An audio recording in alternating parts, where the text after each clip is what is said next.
ये है वीपीएन ज़दा हुकूमत, और ये हुकूमत ऐसे ही चलेगी। इधर ऐसे फैसले होंगे। मारिया एक्स के हवाले से वहां पे जिक्र हुआ और अक्सर पाकिस्तान में कहा जाता है कि जी इसने ये हरकत कर दी, उसने वो हरकत कर दी और पाकिस्तान की बदनामी हो गई।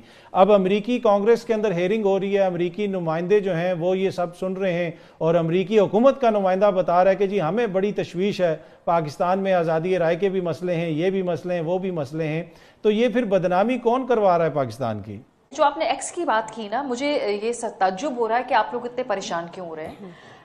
जो एक्स का केस है ना, जिस तरह से वीपीएन लगा के सब ट्वीट कर रहे हैं, ये इस दफ का मॉडल ही ये है जिसकी जिम्मेदारी लेने को पॉलिटिकल क़यादत तैयार नहीं होगी।